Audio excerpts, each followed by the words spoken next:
پہلا قانون جو ہے اس آیت کریمہ سے معلوم ہوتا ہے وہ ہے پبلک انٹرسٹ لا، کہ کام جب کیا جائے تو جن ہت کے لیے کیا جائے، سب لوگوں کے لیے کیا جائے، پبلک کام ہونا چاہیے، عوامی سطح کا کام ہونا چاہیے. یہ قرآن کریم کی آیت بتاتی. چونٹی نے یہ کہا یا ایھا النمل، اے چونٹیوں. تو اس چونٹی نے اپنا جو خطاب کیا ہے، جو اسپیچ دی ہے، اس میں کیا میرے خاندان والوں، میری برادری والوں، میرے قریب والوں، میرے گھر والوں، نہیں، یا ایھا النمل، اے چونٹیوں کی جماعت، پوری چونٹیوں کی وادی سے خطاب کیا. ایک جملہ تھا، قرآن کریم اس کو اسکپ کر سکتا تھا، اس کو نظر انداز کر سکتا تھا، لیکن اس جملے کو بھی قرآن کریم نے آیت کا حصہ بنا. یا ایھا النمل، النمل کہتے ہیں چونٹیوں کی جماعت، پوری چونٹی. گویا اس چونٹی نے کیا کیا؟ اپنے خطاب میں جماعت کی، اتحاد و اتفاق کی مصلحت جو تھی اس کو شامل رکھا. کہ چونٹیاں وہاں رہتی تھی، ہو سکتا آپس میں ان کا اختلاف رہا ہو، آپس میں اس چونٹی کا بھی کسی سے اختلاف ہوگا، کچھ شبخریش ہو سکتا ہو. اپنے آپ کو خاص نہیں کیا، اپنے ارد گرد لوگوں کو نہیں خاص کیا، اپنی برادری کو خاص نہیں کیا، تمام لوگوں سے کہا یا ایھا النمل. یہ یا ایھا النمل کا جملہ یہ بتاتا ہے، اس کا یہ خطاب، یہ ایڈریس بتاتا ہے کہ کام کس کے لیے کرنا چاہیے، عوامی سطح کا کام ہونا چاہیے جس میں سب کا مفاد ہو، جس کو ہم جن ہت نیم کہہ سکتے ہیں یا پبلک انٹرسٹ لا کہہ سکتے ہیں. سیلف کانفیڈنس لا. کون سا قانون کہہ سکتے ہیں؟ سیلف کانفیڈنس لا. میں نے اس لیے شروع میں کہا کہ چونٹی کا حجم کتنا بڑا، چونٹی کی سائز کتنی بڑی، دکھائی نہ دے، نظر نہ آئے. اس چونٹی نے اپنے آپ کو حقیر نہیں سمجھا، اپنے آپ کو کمتر نہیں سمجھا، اپنے بارے میں یہ نہیں کہا میں تو بہت چھوٹی ہوں اور میری آواز کہاں تک پہنچے گی اور میں کس کو بتاؤں گی. لیکن اس چونٹی کے اس جذبے کو، اس سیلف کانفیڈنس کو قرآن کریم نے اپنے کلام کا حصہ بنا دیا. کیا معلوم ہوا؟ اپنے آپ کو کبھی بھی کمتر نہ سمجھے، اپنے آپ کو کبھی بھی چھوٹا نہ سمجھے کہ مجھ سے یہ کام نہیں ہوگا. جو کام آپ سے ہو سکتا وہ کسی سے نہیں ہو سکتا، جو کام مجھ سے ہو سکتا وہ آپ سے نہیں ہو سکتا، جو آپ سے کام ہو سکتا مجھ سے نہیں ہو سکتا. دوسرا قانون میں کیا ملا؟ سیلف کانفیڈنس لا. آج بہت سارے لوگ موٹیویشنل اسپیکرز کو سنتے ہیں. قرآن کریم سے زیادہ موٹیویشنل بکس یا موٹیویٹ کرنے والی کتاب کوئی نہیں. لیکن کب؟ جب ہم جوڑیں گے، جب جس چیز پر جتنا فوکس کریں گے، جس چیز کی طرف جتنا توجہ دیں گے وہ آپ کی ہوتی چلی جائے گی، اور جس چیز کو اگنور کریں گے، جس چیز کو اوائڈ کریں گے، جس چیز کو پیچھے کریں گے، وہ چیز بھی آپ کو پیچھے کر دے گی، وہ چیز بھی آپ کو اگنور کر دے گی، وہ چیز بھی آپ کو اوائڈ کر دے گی. آج مسلم قوم بیکورڈ میں چلی گئی، پیچھے چلے گئی. کیوں چلے گئی؟ انہوں نے قرآن کریم کو بیکورڈ کر دیا، پیچھے کر دیا. قرآن کریم سکھاتا ہے انسانوں کی اس پرسنالٹی کو ڈیولپ کرتے ہوئے کہ سیلف کانفیڈنس لا اپنی زندگی میں بناؤ. ایک بچہ ہے، اس کے اندر بھی سیلف کانفیڈنس، ایک خاتون ہے، اس کے اندر بھی سیلف کانفیڈنس، ایک جوان ہے، اس کے اندر بھی سیلف کانفیڈنس.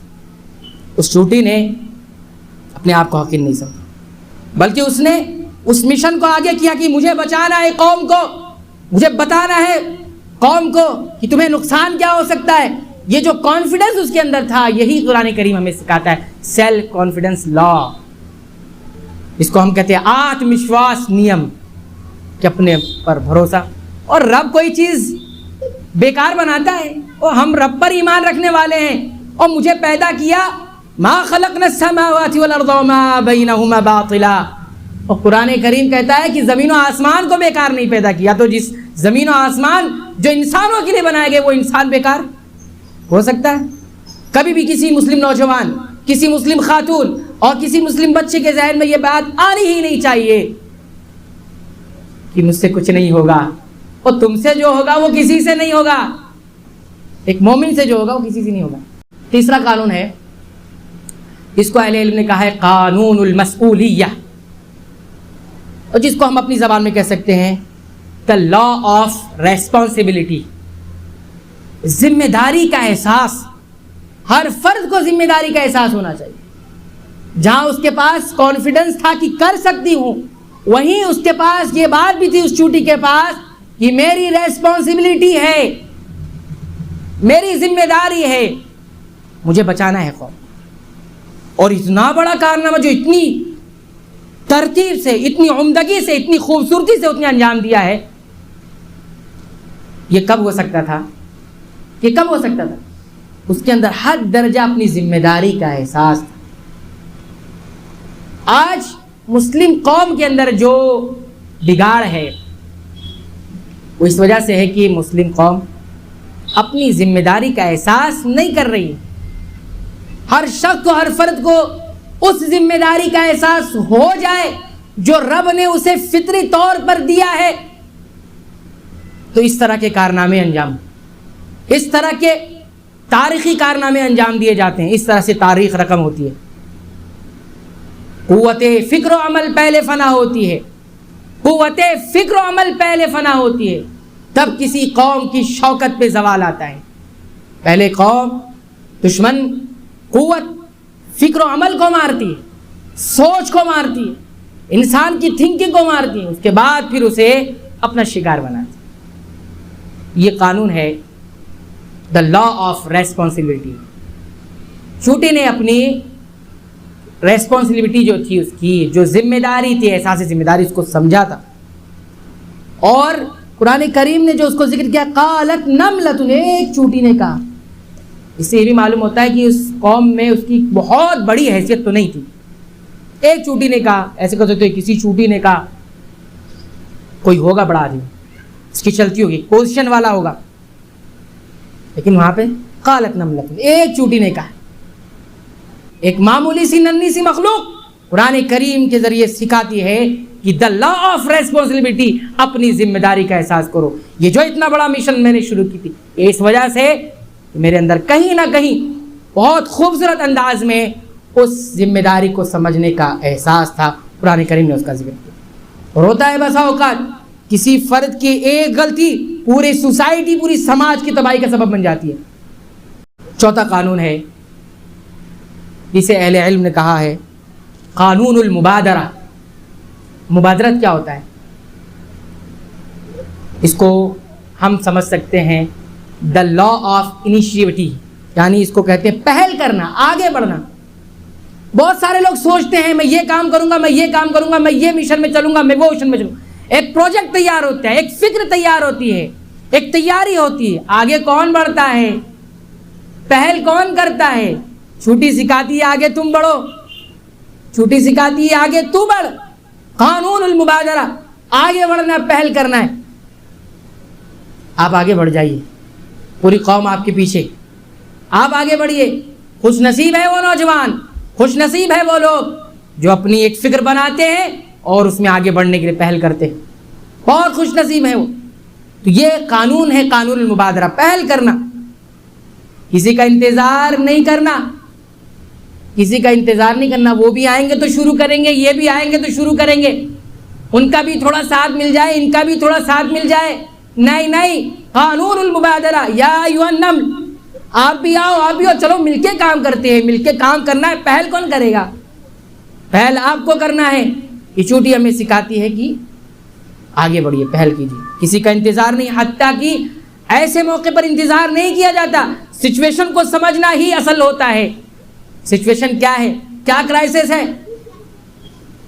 آگے بڑھنا، آگے بڑھنا. یہ قانون ہے چوتھا. آئیے پانچویں قانون پر آتے ہیں، وہ ہے قانون الانجاز. ایک ہے پہل کرنا، آگے بڑھنا، ایک قدم، ایک اسٹیپ آگے بڑھنا. ایک ہے بڑھنے کے بعد، بہت سارے لوگ بڑھ تو جاتے ہیں لیکن کیا آخر تک پہنچتے ہیں؟ نہیں پہنچ پاتے. چوٹی نے بتا دیا کہ آخری تک پہنچنا ہے، جس کو انجاز، قانون الانجاز کہا گیا. یعنی کیا کہا گیا؟ دا لا آف اچیومنٹ، یا اچیومنٹ لا. کام پورا کر کے رہنا ہے، آگے بڑھ کے رہنا ہے. خواہش سے نہیں گرتے پھل جھولی میں، خواہش سے نہیں گرتے پھل جھولی میں، شجر کی شاخ میرے دوست ہلانا ہوگا، کچھ نہیں ہوگا اندھیروں کو برا کہنے سے، اپنے حصے کا دیا خود ہی جلانا ہوگا۔ اور ہم کہہ رہے ہیں اندھیرا ہے، ہم کہہ رہے ہیں امت میں بہت اندھیرا ہے، یہ نہیں ہو رہا ہے، وہ نہیں ہو رہا ہے، فلاں ایسا نہیں کر رہا، وہ ایسا نہیں کر رہا۔ میرے بھائی میری کیا ذمہ داری ہے؟ اندھیروں کی شکایت سے تو کچھ نہیں ہونے والا۔ آپ کے پاس دیا رب نے دیا ہے نا، آپ کو دیا رب نے دیا ہے، تو بس اس دیے کو جلا دیجئے، جہاں روشنی نہیں ہے وہاں تو روشنی ہو جائے گی۔ اور پھر چراغ سے، اور چراغ جلتے ہیں، ایک دیپ سے دوسرا دیپ جل جاتا ہے، ایک چراغ سے دوسرا چراغ جلتا ہے۔ آپ کوشش تو کیجئے، آپ اچیومنٹ کیجئے۔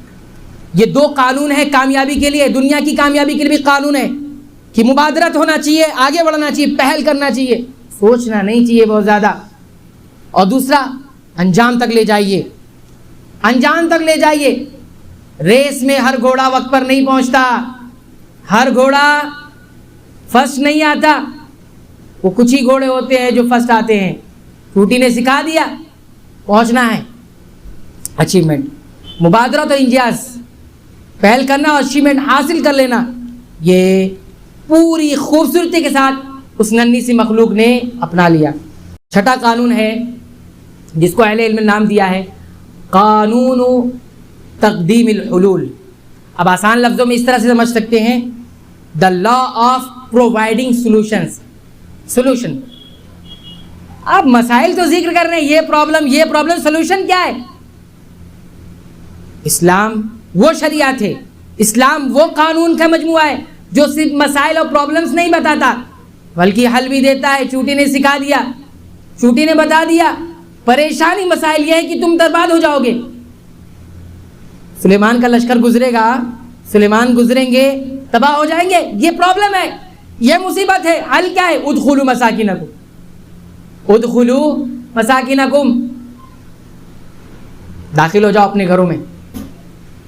تمہارا گھر پہ رہنا، کوارنٹائن رہنا ہی اس مصیبت سے بچنے کا واحد سولوشن ہے، واحد حل ہے۔ ادخلوا مساکنکم۔ تو یہ قانون کیا ہے کہ آپ سولوشن بھی دیں، سارے مسائل نہیں ذکر کریں، صرف پرابلم ذکر نہیں کریں۔ چھوٹی بتاتی ہے لا یحطمنکم سلیمان وجنودہ وهم لا یشعرون، یہ بات ہوگی چھٹا قانون۔ ساتواں قانون کیا ہے؟ وہ ہے قانون و استشراف المستقبل، جس کو ہم آسان سے لفظ میں کہہ سکتے ہیں فیوچر فار سائٹ لا۔ سمجھ میں آ رہا ہے؟ آگے کو دیکھنا، سوچ آگے، آگے فیوچر میں کیا ہونے والا ہے، کیا ہمیں لگتا ہے کہ آگے کیا ہوگا۔ لا یحطمنکم سلیمان وجنودہ وهم لا یشعرون، آگے یہ ہوگا کہ تباہی ہے تمہارے لیے، آگے یہ ہے کہ آگے تمہاری تباہی ہے تمہارے لیے۔ ایک چوٹی یہ بتا رہی ہے کہ امت کے ہر فرد کو فیوچر فار سائٹ لا کا قانون اپنانا ہے، فیوچر کو بھی دیکھنا ہے کیا آگے ہونا ہے، اس کے لیے تیاری کرنا ہے، اس کے لیے اسٹیپ لینے ہیں۔ مستقبل کیا ہونا ہے، ہماری اولادوں کا مستقبل کیا ہے، ہماری تعلیمی ڈھانچے کا مستقبل کیا ہے، ہماری عزت و آبرو کا مستقبل کیا ہے، یہ سارے پلاننگ کرنے ہیں۔ فیوچر فار سائٹ لا، یہ قرآن کریم کی آیت بتا۔ اس کے بعد آٹھواں قانون ہے قانون الیقظہ، یا جس کو ہم کہہ سکتے ہیں دا لا آف اویئرنیس۔ آپ کو کچھ نہیں آتا، چلو کچھ نہیں آتا آپ کچھ نہیں کر سکتے، اویئرنیس تو پھیلا سکتے ہیں، بیداری تو پیسہ کر سکتے ہیں، آپ قوم میں بیداری تو لا سکتے ہیں۔ چھوٹی نے بیداری لائی، اویئرنیس کا کام کیا، بیداری لائی۔ کہتے ہیں چھوٹی نے کہا، دوسری چھوٹی نے سنا، تیسری چھوٹی نے سنا، اویئرنیس پھیلتے گئی اور پوری قوم بچ گئی۔ کیا تھا یہ؟ دا لا آف اویئرنیس، بیداری والا قانون۔ نواں قانون جو ہے بہت اہم ہے، ذرا غور سے سنیے گا، اس کو قانون الاعتذار کہا گیا۔ قانون الاعتذار کیا ہوتا ہے؟ دا لا آف ایکسکیوز۔ کسی کے بارے میں آپ کچھ بیان کر رہے ہیں، کچھ بول رہے ہیں، تو کیوں ایسا بول رہے ہیں وہ بتانا آپ کو۔ سلیمان علیہ السلام کے بارے میں کیا کہا؟ لا یحطمنکم سلیمان وجنودہ، سلیمان اور اس کا لشکر تمہیں برباد کر دیں۔ اتنی بڑی بات، سلیمان نبی، ان کا لشکر تمہیں تباہ کر دے گا، تمہیں برباد کر دے گا، ذکر کیا نا، یہ ایک نگیٹو چیز تھی، لیکن اس کا عذر کیا بتایا، اس کے پیچھے وجہ کیا بتائی، ایکسکیوز کیا بتایا، وَهُمْ لَا يَشْعُرُونَ. غور کیوں نہیں کرتے؟ وَهُمْ لَا يَشْعُرُونَ. ایسا نہیں ہے کہ سلیمان ظالم ہے، ایسا نہیں ہے کہ سلیمان کا لشکر ظالم ہے، وہ جان بوجھ کر کریں گے. وہ اس وجہ سے ہے کہ وَهُمْ لَا يَشْعُرُونَ. ہو سکتا ہے ان کو شعور نہ ہو سکتا ہے ان کے پتہ نہ چلے، ہم چھوٹی سی مخلوق ہے، پتہ نہ چلے ان کو. یہ چوٹی کا ایک وہ تھا، لیکن پیش کیا چوٹی نے، اور قرآن نے اس کا حصہ بنایا وَهُمْ لَا يَشْعُرُونَ. معلوم کیا ہوا کہ آپ کو دا لا آف ایکسکیوز بھی اپنانا ہے. ہم تو کسی کے بارے میں کچھ بھی کہہ دیتے، انہوں نے ایسا کیا، ارے کیوں کیا، ارے کیوں کیا وہ ایسا. ایکسکیوز ہم کسی کے بارے میں دیتے نہیں ہیں. ہماری زبان تو بڑی چلتی ہے، الزام تو کسی پر لگا. جانتے ہیں آپ کسی کے الزام لگانے سے کیا کیا ہوتا ہے؟ کسی پر آپ نے الزام لگا دیا اور اس کے ایکسکیوز نہیں دیا، التماس العذر جسے کہا جاتا ہے، کہ اس کے لیے ایک اچھی پازیٹیوٹی سوچ رکھنا. جب تک ثبوت نہیں، آپ کی سوچ تھنکنگ پازیٹیوٹی ہونی چاہیے، مثبت سوچ. وَهُمْ لَا يَشْعُرُونَ. چوٹی نے سکھا دیا کہ آپ کو کیا کرنا ہے. چھوٹے سے چھوٹا فرد ہو، بچے کے تعلق سے بھی آپ کوئی بات کریں گے تو پہلے سوچیں گے کہ یہ بچے نے کیوں کیا. آج تربیت بچوں کی نہیں کر پا رہے ہیں لوگ، یہ پہلو نکلتا ہے تربیت کا، بچے ایسا کیوں کر رہے ہیں. بچوں کے بارے میں ایسا تو بڑے اور بوڑھوں کے بارے میں کیسے، عورتوں کے بارے میں کیسے.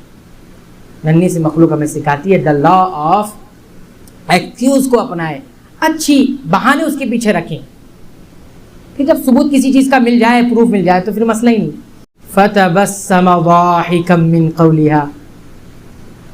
اس چوٹی کی بات سن کر سلیمان مسکرا دیے. فتبسم ضاحكا من قولها. اس چوٹی کی بات سن کر سلیمان کیا کر دیے، ہنستے ہوئے مسکرا دیے.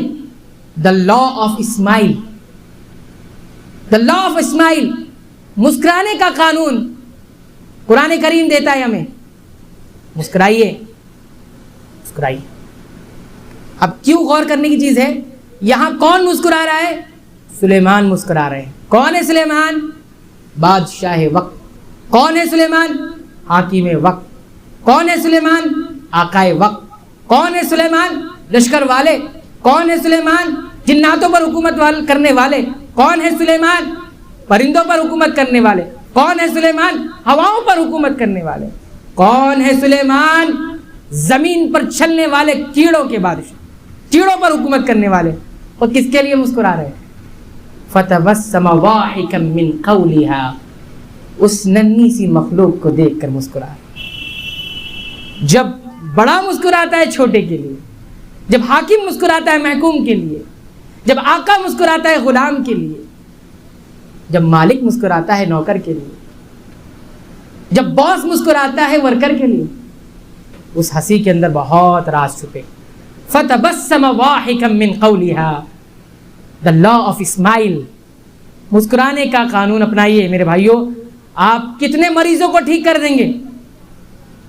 آپ جاتے ہیں نا عیادت کے لیے، لوگوں کی، مریض پیشنٹ کی عیادت کے لیے، کیا ہوا، ایسا ہو گیا، چہرے پر دہشت کے آثار.